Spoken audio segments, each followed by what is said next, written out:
Well, hello everyone, and welcome to the Tingling Tea. Here at the Tingling Tea, we talk about the strange and supernatural, the weird and the wonderful, the freaky and the phenomenal, and all that is incredibly creepy. And I always get that wrong. So anyway, we talk about scary stuff, y'all. So without further ado, let me bring in my co-host, the awesome, the wonderful, the beautiful, and the amazing Annabelle Chimpton. Wow, hey. Hi. Hello. Good to see you. I'm happy to be here as always, Les. Oh, I'm glad you're here. And then let's not go any further without introducing our other wonderful host, the wonderful, the amazing, the talented, and smartest guy that I know, Annabelle being the smartest female that I know, the ugly, the ominous Peterson Eddie. Hello. Thank you so much. You are so welcome. I'm really running out of adjectives, so it's going to be next time you all are just going to show up on camera. I'm waiting for you to be like, that's the smartest person that I've talked to in the last 5 minutes. I always like the adjectives that's like the man that wears glasses, the man that talks to many people. Augie ominous. I'm saying. I have a special guest. You want to see my special guest? Yes, we would love to. All right, hang on a second. Nothing I want more. Okay, we have a special guest on the show. Look! Oh my God! There it is! Baxter! It's the amazing Baxter. That little amazing Baxter. He's Hi, adorable. Baxter. He is amazing. He has the most beautiful blue eyes. He does. I don't know if you can see them. You can see his eyes. It's kind of hard. Let me see if I can bring him up so we can see him. There he is. Hi, Baxter. Oh my God. Hello, Baxter. So That Baxter little is the adopted puppy, the new adoptee. Yes. Oh my gosh, yes. He's Augie's son.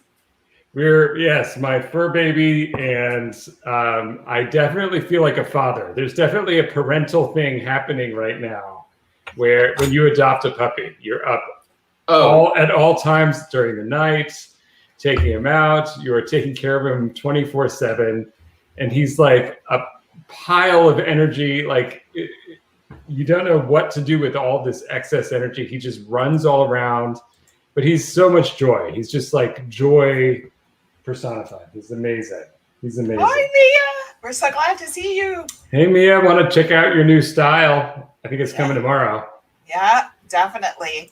So we have a lot of content to get through tonight because we are tonight. Our content is something that is creepy to all of us and something that we all have had, that we all have known or heard of incidences where this occurred. But before we go into any of that, before we go into all of that, did anybody see it?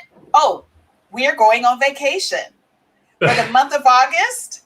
For the month of August, you all, we are going to be gone. We are not returning until September the 8th. Whatever is after Labor Day. The first Thursday after September. Yeah, I believe it's September the 8th. So we won't be returning. So we will be going on hiatus. But please go check out some of our old content, revisit some of the old episodes that we've had on the show, some of our old guests. Go like, subscribe, follow. Make sure you click the bell, especially on YouTube, so that you know whenever we're going to appear. Although you know that we're here every Thursday night at 8 o'clock Eastern Standard Time, we still want you to, if we decide to upload something, other than just these episodes, which we will be doing this year, we want you to check it out. So yes, but before we go, even now that we know that we're going on vacation, I wanted to know, did you all see this? Nope. No.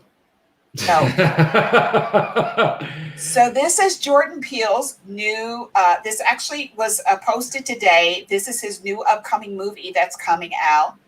Of course, it has Daniel Kaluuya. It has Keke Palmer, who actually is my cousin. Yeah. What?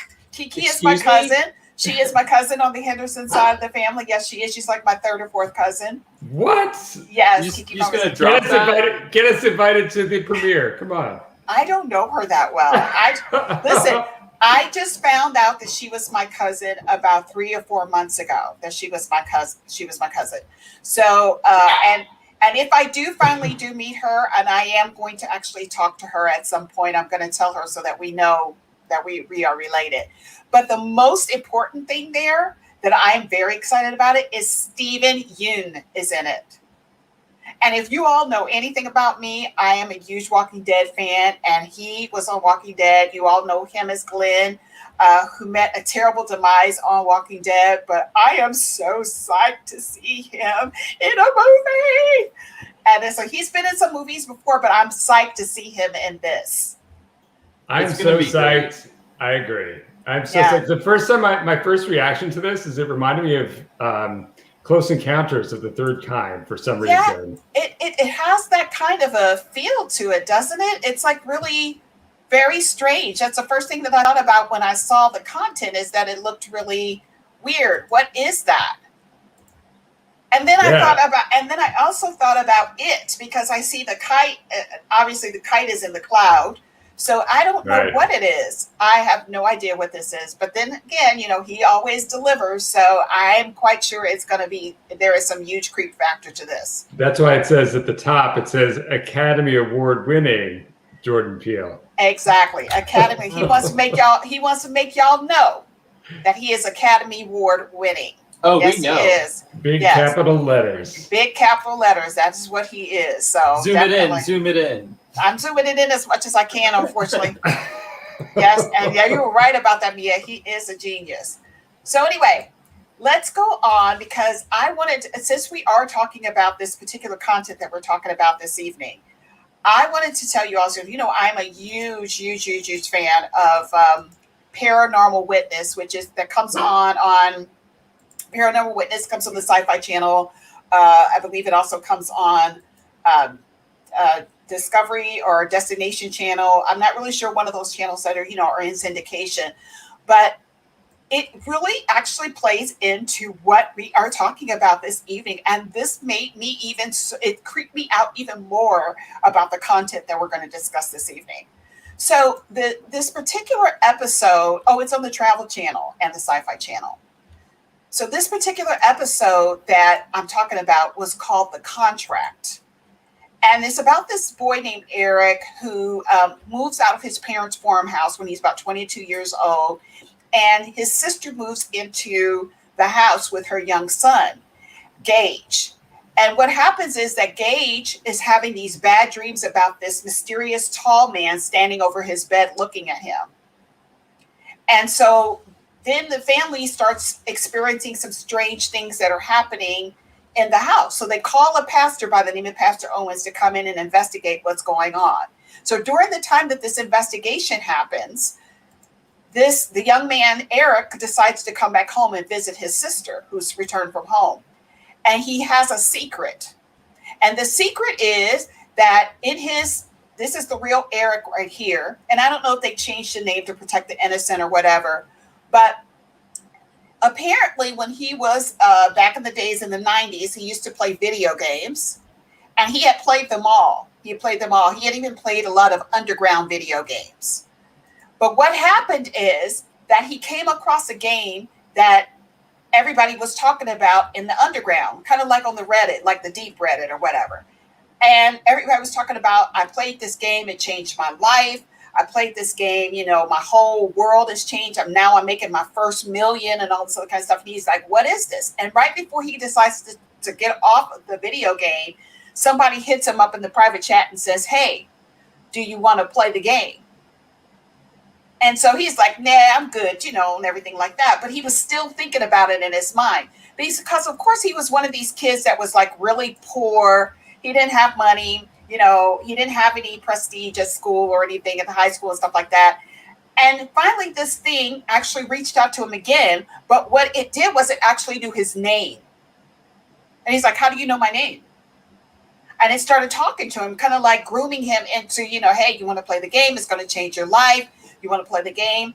So he decides that he's going to go ahead and play the game. But part of playing the game required that you have a blood contract. Yes. Stop right there. I want to point something out at this part of this. Yes. The thing showed up as a very lame looking dude in like a car. It was like, I made my first million before I was 23, and Yeah. I know you. And then they like sped away in his car again. But see, this is the thing. Now, there's something that you didn't see that I saw from that perspective. But let's get ahead of this. Before he decides to play the game, he sees a guy in a car. This guy has this car. guy. Yeah. No props to the actor. No props to the actor. But apparently this character was very impressive and said, hey, if I made my first million playing this game and stuff like this. This guy was about 7 or 8 feet tall. And the reason why that's important to know that the guy was 7 or 8 feet tall is because high archangels, demonic angels, are about 7 or 8 feet tall. So, and this man was apparently beautiful. This man that approached him was beautiful. Black suit, beautiful blue eyes. He was an amazing, beautiful man. And based on his encounter with this strange man, he decided to go ahead and play this game. And there was a blood contract. They literally faxed him a contract. He let some blood. He put his thumb on the paper and he faxed it back. And then no, sorry, he burned it. He burned it. Honestly, if he had faxed it back, that would have been better. Yeah, but he burned it, which meant that the thing is that he could never renege that. Basically, he could never turn it back. You burn it, it's gone. And that's what happened. So he burned the contract. Now, once he burned the contract, his whole life started changing. He started becoming more popular. He started getting better grades. But in the same token, he was being tormented by voices telling him to harm his family, to harm his girlfriend that he had just acquired, a girl he had been waiting to date for a long time. Like horrible things started happening. He became angry. He became irritated. It was almost like a demonic oppression. And it was going to be eventually a possession. So what ends up happening is when he tells this pastor everything, the pastor knows now he's made a contract with the devil. And what's so scary about this, you all, this is a true story. So what ends up happening after he's being tormented and all this other kind of stuff, and he becomes angry and stuff like that, he goes through, he actually went and got himself baptized. He thought that by getting baptized, this was going to change everything. If anything, it made it worse. But he ended up having to be exercised. Wow. So after seeing this story, I just completely was like, this is a whole nother world. It doesn't surprise me that the devil would come up with a way to be accommodating in the 21st century. What we imagine as the devil being this old archaic image is no longer that. He finds a way. And that is what happened. So very interesting story. I would really love to talk to Eric one day. And if he is out there watching this show, we would love to interview you about this case. But I want to know the number that the contract was faxed from. I don't know. Maybe it was just a 000 number. Who knows? Or maybe a 666, maybe a 666 number. 666. Yes, maybe that's what it was. But anybody could pick up a number, Anybody could pick up a number and just say, this is our business number. And nobody's going to know, hey, our government is just as evil. So they're going to go ahead and let the devil have a phone number, honey. Now, you know what I thought was interesting about this story of Eric and the kind of grooming online is I think that I see a lot of parallels between that and today with some of the things that young men come across on the internet, like these extremist organizations that kind of groom them with promises of, I'm thinking of specifically the ones that have caused a lot of actual physical violence in the past that tend to hate women. And it kind of draws parallels for me to that. And as someone that is not necessarily a believer of like the demonic possession part of it, I think it's like an interesting framework that this person experienced that type of attitude through because they weren't happy in their life and they come across this group of people that are reaching out to them and being like, hey, it's okay, we'll make everything better. There's definitely more opportunity now to reach out to a wider group of people on a more intimate level than we've ever had before. Yeah. And a more isolated level at that, because if people are, think about how we are so focused on our computers, our games and stuff like that when we're playing, you know, they could capture you just like that, and you'll go down this whole rabbit hole. And I've done it many times, going down YouTube rabbit holes, Reddit rabbit holes. You know, there is a way. By the way, before we even start into our other content, I wanted to give this disclaimer, which I forgot to get at the beginning. If you are watching this show and you don't like this kind of content, if it's too scary for you, we ask that you please turn us off or turn us down. And if you have children watching, please use parental discretion when viewing this show. It's something that could actually get into your psyche. And also, you just don't want your children to be partaking of the things they're going to be discussing this evening. Okay. So, speaking of that, though, I know that Augie came across something that was very unique too, that is really creepy about electronics. I did. Well, you know what? There's this entire world of haunted things on eBay. I don't know if you all have looked this stuff up, but there are haunted things all over eBay. And in 2015, there was a man that was selling a haunted 2007 Apple MacBook. Yeah, I remember that year. That was a very haunted year for the MacBook. Some of us work in software, and I remember certain software that I swear was haunted. Very haunted. Anyone that used Internet Explorer 6.0, very haunted. Anyway, so this guy said he believes that the computer became populated with dead people's spirits after leaving it in a graveyard overnight. Oh my gosh! Of course it did. And why would you leave a Apple MacBook in a graveyard overnight? I'm surprised it was still there. I'm surprised too. If that was in that graveyard, it would not have been. I agree. So the seller says that the spirits inside the device aren't evil. They're just fun-loving pranksters. Oh, isn't that always the last word? That's a famous last word. Oh, sure, it's not evil. It's just they're just pranking you. You can exercise them real quick. So the computer apparently levitated. It opens and shuts on its own, and it displays creepy wallpaper images. Now the only thing I know how to do is display creepy wallpaper. That's my favorite aspect of the haunting. What is really creepy about this, you all, is that I don't know if this is the latest view of this when I captured it online, but it is actually, people are bidding on this thing. I would have. Going from $77 to $87. People are bidding on it. Well, with the 2015, I didn't have money in 2015, but I would have bid as much money as I had. Oh my gosh! I mean, just The guy went on to say he's not a computer expert, so he's not sure which of these anomalies or entities might have precipitated the haunting. He said the computer is currently, you can see in Les's screenshot that it is currently online, and the potential owner says you can expect.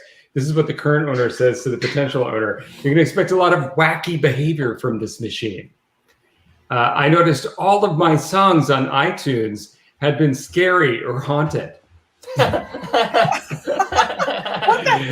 The desktop background was changing to scary photos.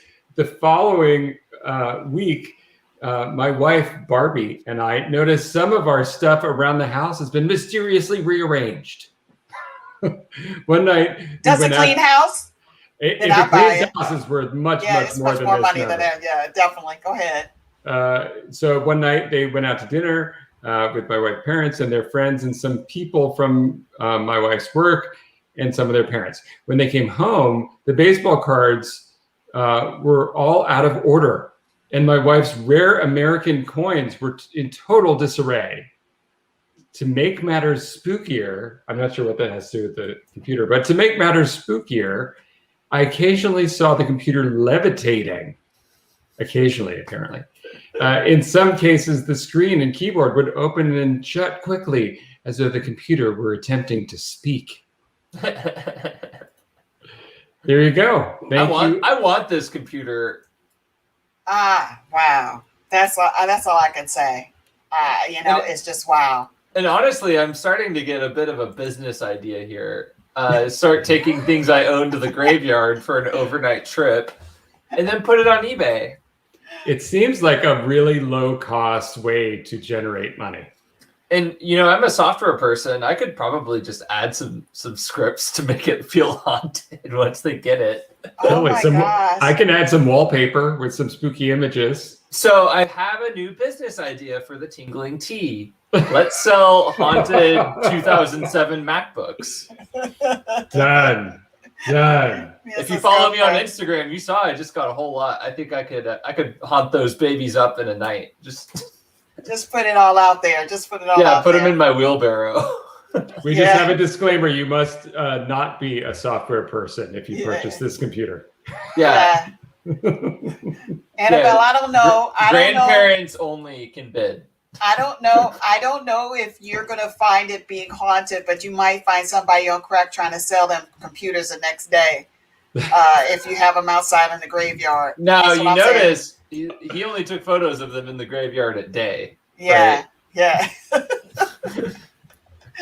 I don't want to break the illusion, but that is just creepy, and no ghost footage around it either. Oh, I don't know. I would have to. I would definitely want to have some kind of footage, some kind of proof, just something that it definitely is. Some video footage. Yeah, I mean, I would suspect that battery was probably exploding a little bit out of its case, so that was probably account for the limitation. I don't know. Crazy. Well, anyway, Annabelle, tell us a little bit about some of the stuff that you came across about video games and stuff. Like, we're really excited about this too. So the topic of haunted video games themselves is always a really endearing one to me, because video games are something that if you're into gaming, you immerse yourself into, right? Mm-hmm. Like, you're entering that world and you're kind of giving all your attention to it. The idea that the game that you're immersing yourself into might be haunted in and of itself is pretty scary, right? Right. Exactly. Like, so I was thinking of a couple popular examples that I personally thought were really freaky. So the first one that I'd like to talk with you guys about is actually, it is a physical arcade cabinet. It's one of two physical arcade cabinets that I have. And this one is based around the city I'm in, Portland, Oregon. This popped up in the suburbs of Portland, Oregon as a local myth. You may have heard of it before. Gamers, yep. Polybius. Are either of you aware with this? No. I have, but go ahead. I'm okay. So it's an urban legend that emerged in early 2000 concerning a fictitious 1980s arcade game. So this is a urban legend that people say they remember playing this game, that it started to come to like collective light in the early 2000s where people were talking about it.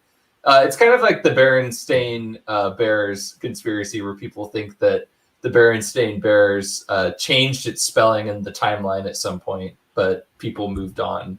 That's a whole nother discussion. Are you saying this is kind of like a Mandela effect?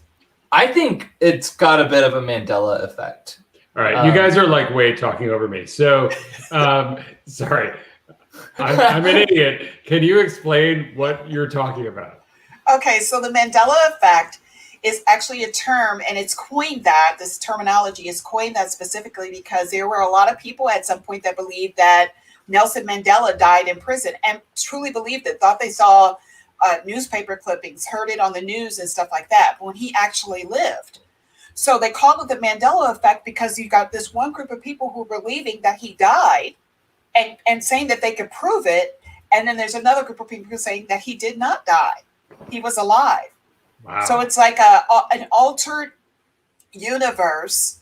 people who have actually experienced an alternate universe and have actually gone in and decided that, I was there and this is what I remember, and then somehow brought back to reality. So that's what they call a Mandela effect.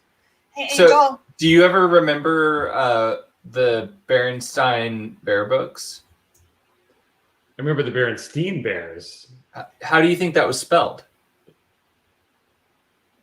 Stein, I guess. Steen. According to our timeline's history, it's always been spelled AIN. AIN. Yeah. But no one remembers it that way. Nobody and remembers that. that's the Yeah, example that people believe in of the Mandela effect. Yeah. I don't remember that either. Yeah, so that's a whole nother rabbit hole. I feel That's a whole nother rabbit. Yeah, we could all do a whole episode on the Mandela effect. So this game never existed, but people remember it? So there is no... so let me give a little more background on it.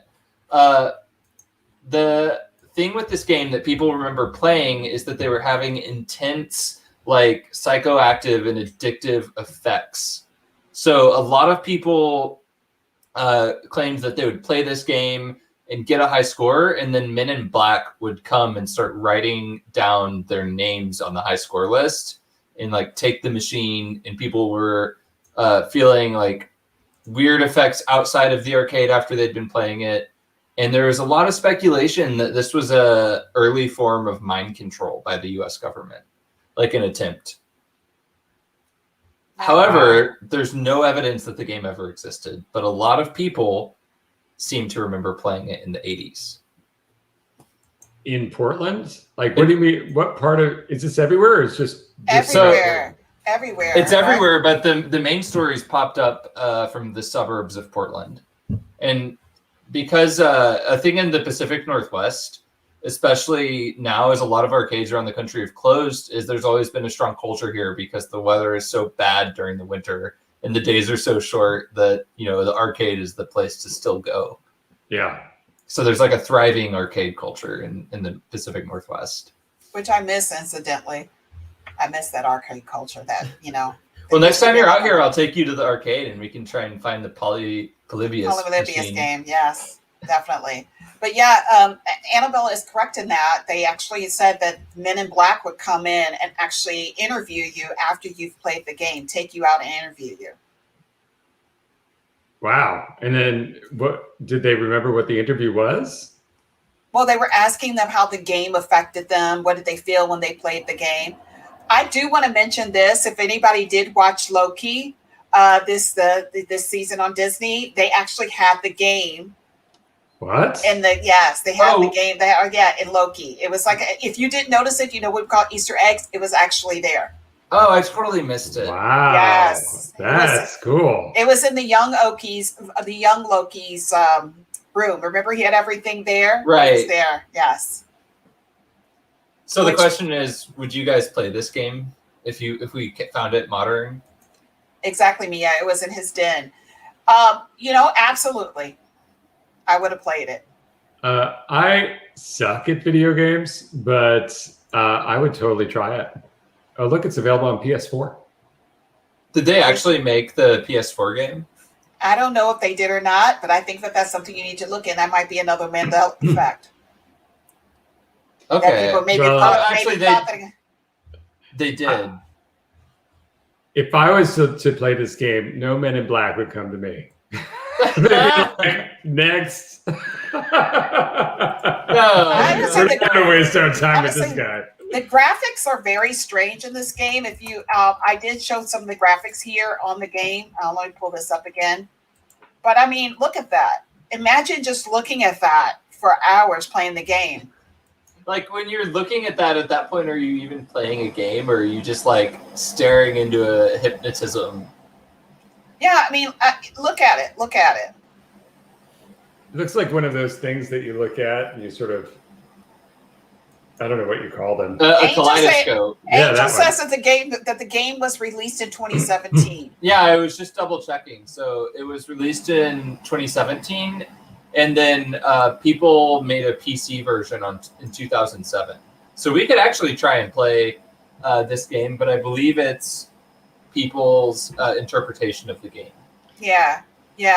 It definitely is. It definitely is images within images, but these are the kind of things that I think would definitely give you the effect of being actually having some type of mind control, because look at how it looks. And if it's rotating, at different speeds, then it can definitely, draw you in. And imagine looking at this for hours and hours and hours. And I'm not really sure specifically what you're doing, but just imagine, very interesting. I would love to give it a play. I would love to go to an arcade that had all like actual haunted machines in it.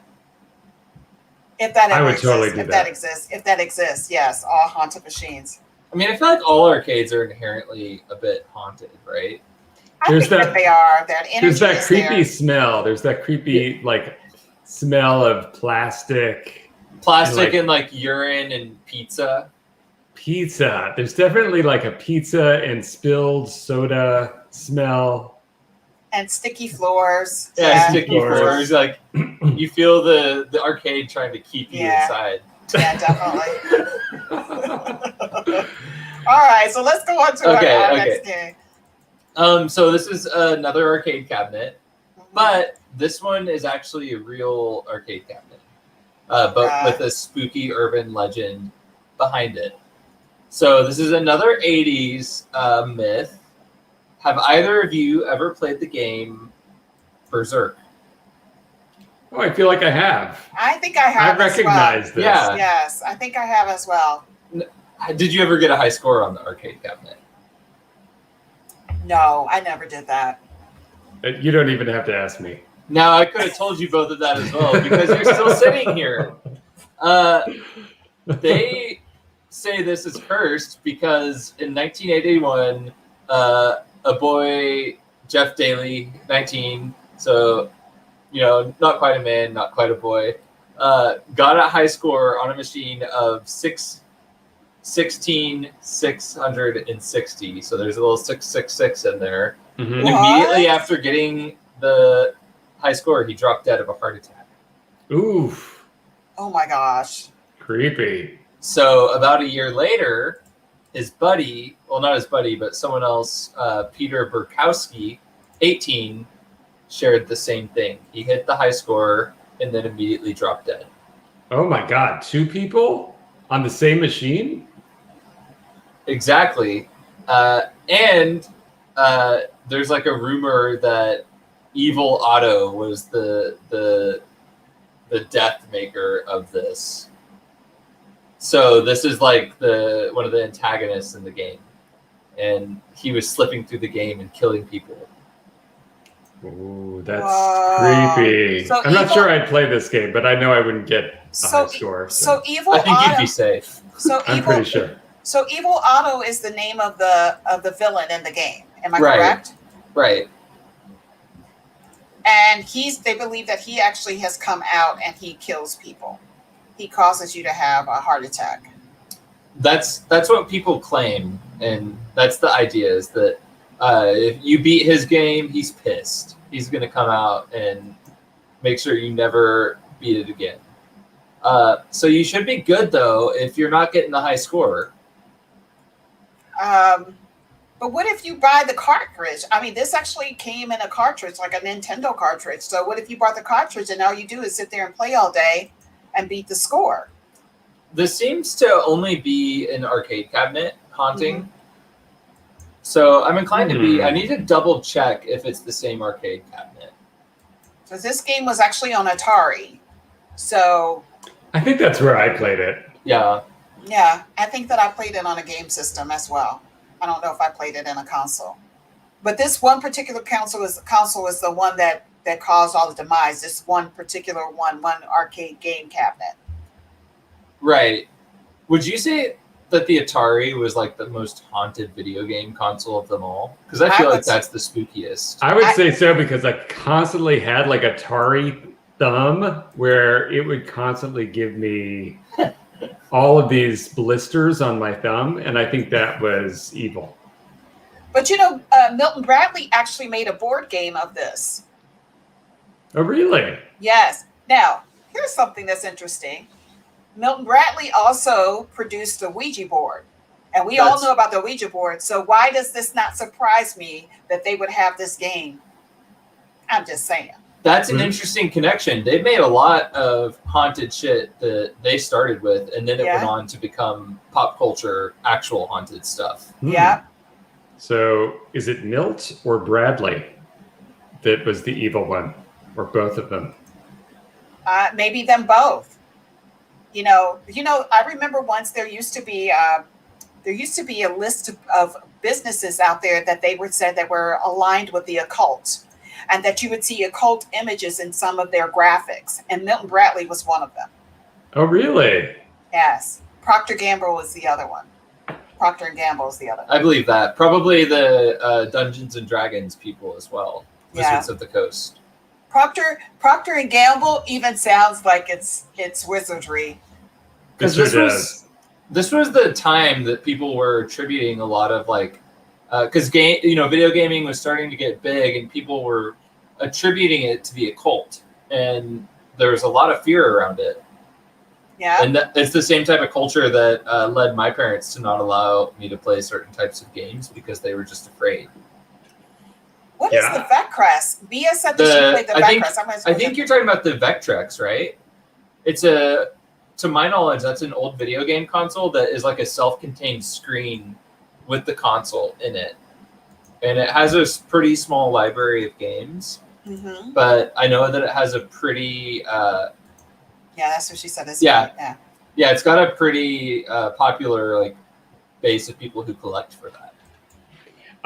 To give you a sense of when I first started to get into this, I got a Commodore VIC-20.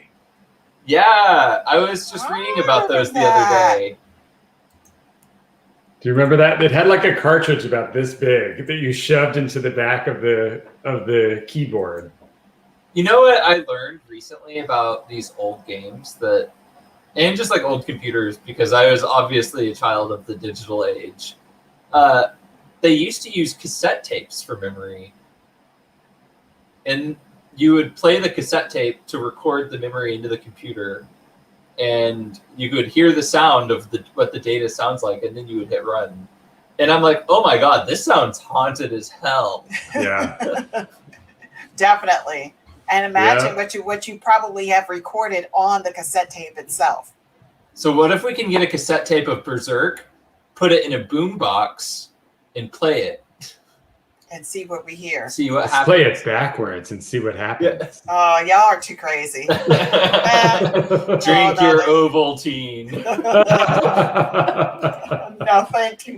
No, thank you. No, thank you. So what else do we have? Okay. We got, we're off of the arcade cabinets, and now you probably hear Satan complaining about it. Yep, exactly. Actually, that's a great segue, Angel. Because when Satan's AC breaks down, what do we have? He becomes Sad Satan. Yes. Yes. Now, I will say this before you even say anything about this game. When I was gathering images of this game, I totally got creeped out. Totally. The images and the graphics on this game, and not explicit, not bloody, but I want you all to see these graphics. They're disturbing. When did this game come out? So this game is actually more of a recent find off of the dark web. People claim to have found it on the dark web, and people were streaming it.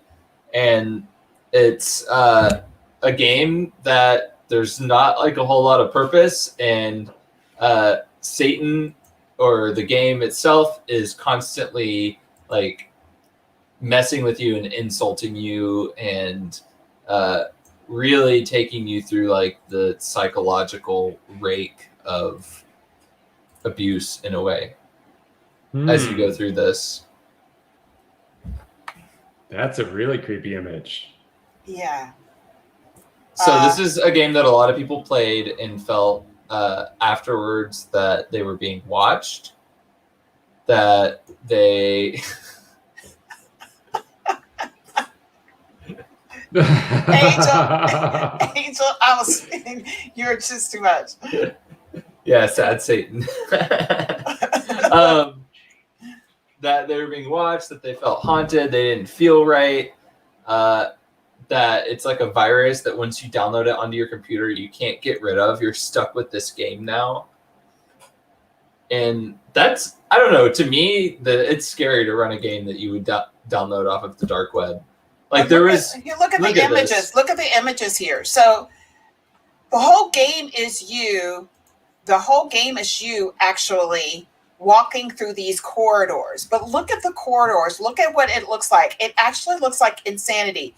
And if you all have ever seen if people who are schizophrenic actually draw what's inside of their minds, this is what this reminded me of. It was so disturbing to me when I was pulling up these images that I was just like, this would drive me crazy. I could not play this game 24/7. And you're walking through these corridors with this voice telling you you're not this, you're not that.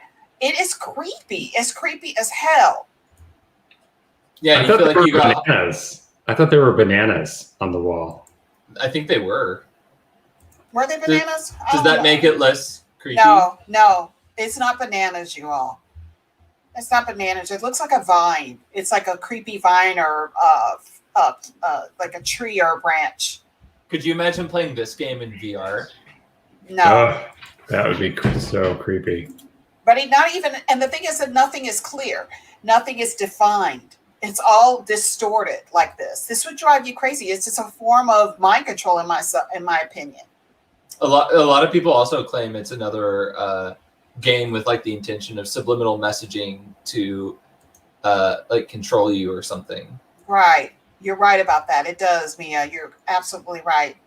But if you look at it, everything is black and white, which is what they do. I mean, oh my God. The infamous butterfly effect that apparently the US government have been experimenting on as a form of mind control in the 40s. This is kind of the imagery that they used to present in front of somebody when they were trying to control their mind. And you can't, if you're focused on this black and white and this off balance imagery that's going on, now once you look away from the screen, if you concentrate on this for a long time, you're going to still see those images. Think about it. Yeah, that's a creepy image. Yeah. I see a head, some sort of head. Yeah, there's a face there. But I just was like, I just thought it just was, yeah, right, Angel. Come on now. It was, Angel. It was. Angel's saying that obviously he's looked at a lot of them. So basically, that's what it is. But you're going through I only capture some of the images because I guess somebody took screenshots of these, but it just does not, it kind of reminds me of Van Gogh's The Scream. Yeah. Yeah. So what's the verdict? Eddie, Augie, would you play Sad Satan? I don't think I would. It just seems like, I want some sort of escapism, but I'm not really interested in just someone telling me that I suck as I walk down corridors. It just doesn't seem very interesting to me. Okay, what about you, SistaSlaya? Would you play Sad Satan? Anything that got Satan in it, forget it. You got Satan in the title, that means a no for me. What if it was Satin? Sad Satin. Sad Satin? Or Happy Satan. No, not even a happy Satan. Not even a happy Satan. No Satan for me. I have a no Satan diet. I would want to check it out of morbid curiosity, but here's the thing: is I don't want to run an unknown program off of the wherever web on my computer. That's where I draw the line, not the spooky factor. And that's the thing: you don't know the origin of this. You don't know who created it. You don't know for what purpose. It's just an unsafe place, and I don't think I would want to be a part of it. The graphics alone is enough for me to say no. I cannot do this. Hey, Annabelle, I know a 2007 MacBook that you can play it on. I think that would be a great spot to play the game. That's how you get it even more haunted. That's better than leaving it in the graveyard. Yeah. I bet somebody would buy that. They get uploaded with Sad Satan and you play that. So price is going up on eBay as we speak. There we go. Yeah, our business is already booming. It is. So I have another one for you guys. And this one is less about a overall haunted game, but more of a specifically haunted game cartridge. Oh. Right? So and then in the least likely place. I think that this game is actually pretty likely if you've played it. So this is Majora's Mask for Legend the of Nintendo Zelda. 64. Zelda, yep. And this right here, they actually remade it for the 3DS or like updated the graphics. It's a really fun game. But a little bit of background on this game because it's actually kind of creepy to begin with. There's this whole theory that this game, your character is in a purgatory, and the game resets every 7 days because the moon is crashing into the earth, or maybe it's 3 days. So you have to like go back in time every 3 days, or the entire world is destroyed, and purgatory repeats itself. Ooh, basically.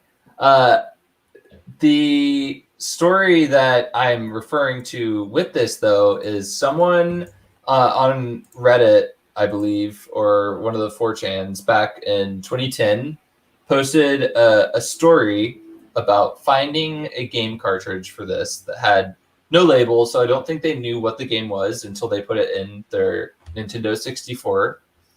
And do you remember the Nintendo 64 had those kind of like oblong gray cartridges? Yes. Oh yeah. Yes. Okay, so we all know. And there's a profile on there called Ben, and that was it. And it turns out that the previous owner, Ben, had drowned. And as the person was playing this copy of this very famous game, they started to notice things that weren't right within the game, like character models behaving weird, dialogue randomly stopping and doing the wrong thing, sequences of like creepy characters just holding their arms out. And it was like the game itself was cursed by the previous owner of it, that had like left a part of them maybe in their save file whenever they passed away. So like you would be walking and occasionally you would see a like another version of your main character like off in the shadow, but it didn't look right. Oh no. Yeah, and it was a really scary story for the person. They started talking about how they felt things like or it was glitched to hell. Things not feeling right, like outside of the game, and like overall they were always being watched. And I don't know, that's intriguing to me because the game itself, it should not really be a haunted game, but the idea of like a haunted cartridge affecting the game inside is a really kind of spooky one. Or the thing that this person that had this game superimposed themselves into the game and actually playing the character and watching it. I mean, I think that out of all the Legends of Zelda, this one was the creepiest. I mean, Agreed. even all of the people that you meet, you know, they all look demonic. The moon look at demonic. That guy. Yeah, look at this guy right here. I mean, totally, everybody looks like that. They have slanted eyes and fangs with pointed ears. I remember the moon in this particular one being really weird. The moon was very weird. It reminded me of Freddy Krueger. Yeah, a very weird game. Very, very, I don't know. I have to say that this was probably out of the Legends of this was the creepiest, and I did not play this. I agree. I played this a lot. The Nintendo 64 was probably the console I spent the most time on. And this game was just always such a weird one. Yeah. I tried to get into it does, Angel. I tried to get into Legend of Zelda, and I played this quite a bit, but for some reason I just couldn't. It didn't draw me in. I was just playing a game, and then I didn't. It didn't compel me to go back and complete everything. In my opinion, for a child, because a lot of them, I mean, The Legend of Zelda is really geared to a specific demographic, children to teenagers. I thought this was extremely dark. Oh yeah, this was an adult game in my opinion. It was definitely an adult game, and I think some of the images in this were just a little bit too creepy to me. I mean, think about this. I mean, this image alone, him holding the mask, and then the mask actually being superimposed upon his face in his shadow. It's just all kinds of creepy. Yeah, I kind of want to try replaying it. There's the cartridge. Yeah, the golden cartridge. The golden cartridge. Yeah. I still have that cartridge. You do? I probably do too, somewhere in my attic. You got to pull it down. Those are worth a pretty penny now. Yeah, they definitely are worth a lot. Oh, I have all kinds of. So that's the story of Ben. Wow, that's super creepy. That's very creepy. One more game left, which I think is another game that SistaSlaya would not play. Well, I have a lot to say about this particular game. I have a lot to say about it. But go ahead. We're going to talk about this game. So this game released in 1989 for the Nintendo Entertainment System. Right. So keep that in mind. This was a Nintendo game. Another Nintendo game. And this was Taboo: The Sixth Sense. Oh, I think I've heard of this. Right? So what is this game, you might ask? It's a tarot. Is this game? It's a tarot reading game. It's a tarot reading game. Really? Yes. So the story goes that this game accurately predicted the deaths of a lot of players of it. So people would play it and it would predict their death and then they would die. They actually died. And it was actually pulled by Nintendo from the console. They stopped making them. Because of these deaths or because of rumors or what? I think of the actual deaths. Yeah. Because of the deaths. And Nintendo is a company that's very protective of their brand. So once there starts being issues around it, they're like, we got to pull it. We don't want this here. Wow. So do they know how many people died of this? I think 6 people died, right? Was it 6? I think that's the number. I'm double checking. How apropos. Yeah, 666. Yeah. Yeah, 6 people died from it. 6 people died. And you would have to actually put in your name and gender and birth date when you started a reading on it. Wow. Yeah, so not only that, it would ask you all this stuff. You would put your name in, you put what your birth date is and stuff like that. So it also did an astrological type of makeup on you as well. Sure. I mean, it was definitely, I would say, more of a dark arts type of a game as opposed to a game that, that we used to play. Remember when we used to shake up the 8-ball and the 8-ball would give you your future a yes or no? Remember we used to have those games back in the day? Oh, I still do that. Yeah. I use that to make decisions all the time. Yeah. That's how I work. This was a little bit darker and much more in depth. And as somebody who used to be a former tarot card reader, it was completely authentic in what it did, except that it randomly drew the cards for you.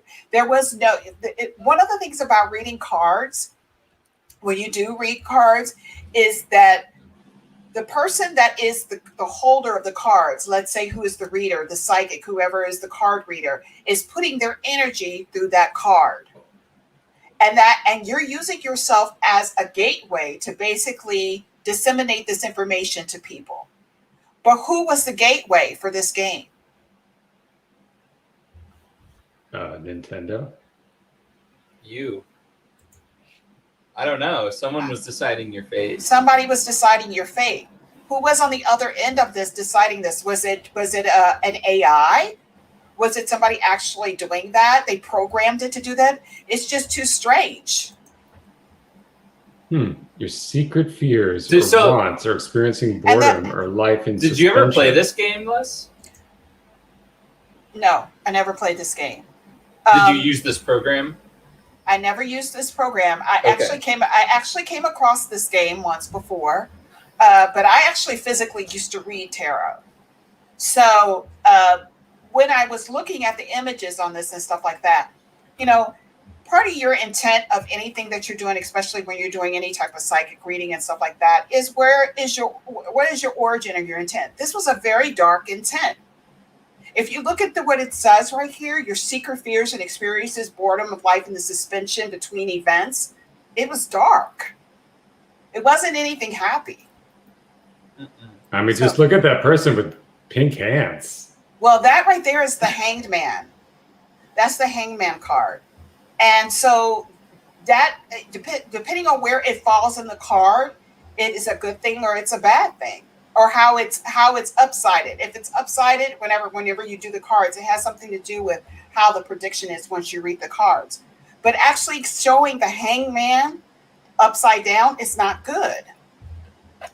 So do you think there's something that's like could be disrupting the energy of a tarot reading by doing it through a program rather than in person that might like impact the results of what the person's getting? I don't know who programmed the game, so I don't know the intent of the person who programmed it. And then what happens after that? It's pretty errant because it now becomes an AI predicting your future, basically.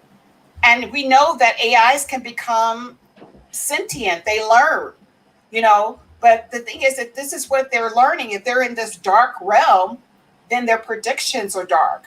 It's just too weird to me. And if I don't know the origin of that, I'm concerned about that reading. But if it predicted the death of 6 people, then obviously we know what the intent was. I guess it was accurate. Obviously. Do you think it predicted them, or they just got their future read correctly? Well, whenever you do any type of reading, you have to question the intent of the person. Mostly when you do readings, you're not to tell people bad stuff like they're going to die or anything like that. It's usually like a warning or something happy or something like that. But you don't tell people that they're going to die. You just don't put that energy out there. Yeah. I like the crazy art going on in this photo. Well, this was in 1989, so of course the graphics are going to kind of look like that. I kind of want to try it. I wonder if you can do it like online or something. Oh, you could definitely. I'm sure it's still around somewhere. You could do this on your smartphone. You could put an emulator and put the game on there. Really? I got my palm read once, and then twice by the same person a year later, and they gave me a completely different reading. Or foolish. I'm brave. I'm daring. Yeah, or foolish. Okay. Okay, what, Augie? What happened? Oh, I got my palm read by someone 1 year, and then a year later at a party, and then a year later, this is a professional palm reader, she was at the same party, and so I got it read again, and she gave me a completely different outcome. A lot can change in a year. Yeah, a lot can change. I guess. Your decision making changes everything. Your decision making, but there are some things that are definite: death, life, birth, marriage. There are some things that are pretty definite that people can predict about you. But little decisions and stuff like that is going to happen. I actually went to a reader. I went to a psychic fair for my birthday. I was taken by one of my ex-boyfriends. Took me to a psychic fair in Connecticut. What? This past weekend? No, not that. And I don't have a boyfriend. I was going to say, you said ex-boyfriend. Ex-boyfriend. I did say ex-boyfriend. So he took me, and interestingly, this woman was a psychic to the stars. She read very famous people. I decided to go to her. I liked her vibe. I liked her energy.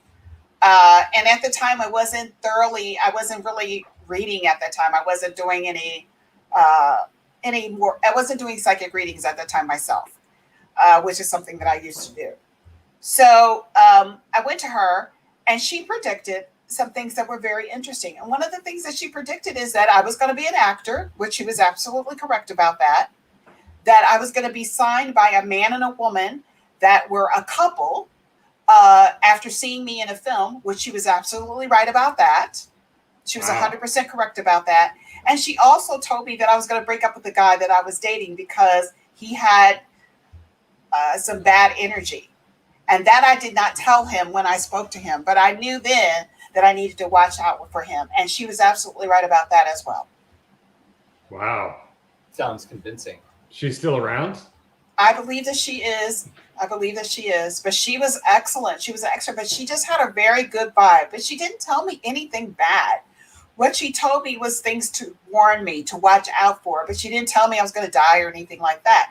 If a psychic tells me that I'm going to die, then I would have to question who is the source behind her energy and why she's giving that energy to me. Right. Yeah. And it could be either dark or light, you know. And I am not someone who is opposed to psychics and stuff like that. I think you have to be very careful when you open yourself up to that. I mean, I could tell you all some stories, and that's for another time. But I'm just saying that you have your intent in doing anything like that. You have to decide who you choose to follow, be it a being of darkness or a being of light. Well, I would give this taboo thing a try. Just to see. I would try it. At your own risk. Because honestly, it's not meant for, I don't want to know what my future is. Yeah. And especially if death is in it.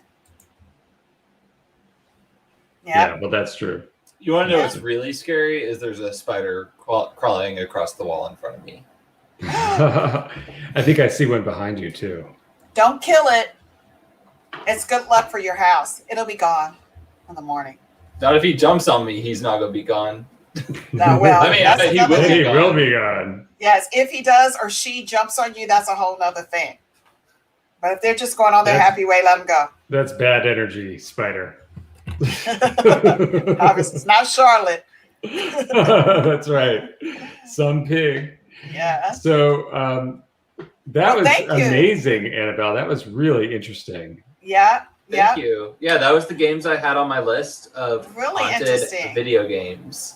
I really love this subject matter.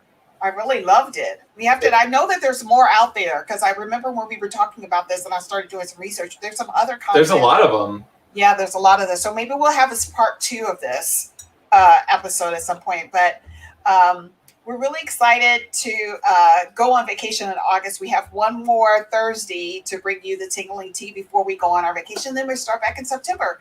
So I'm very excited about it. So tell me, Annabelle, where we can find you during the week.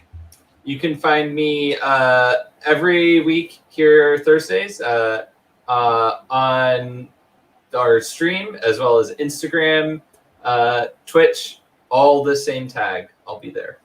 All right. And Augie? Well, you can find me at Augie_Amadeus at Insta and right here. And you can also go and follow Baxter on Insta. He's at _amazing_Baxter.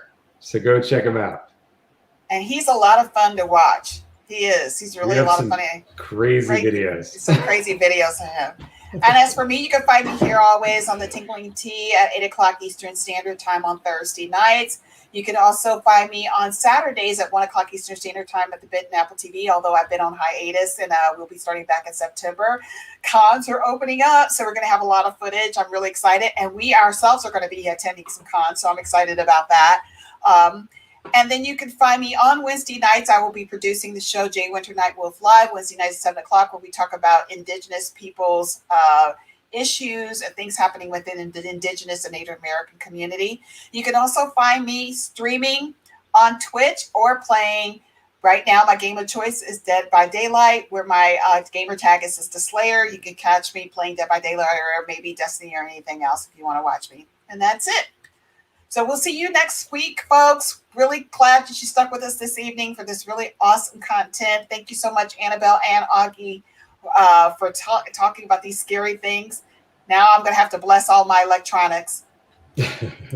So we will see you all next Thursday night, 8 o'clock Eastern Standard Time, 7 o'clock Central Standard Time, 5 o'clock Pacific Standard Time.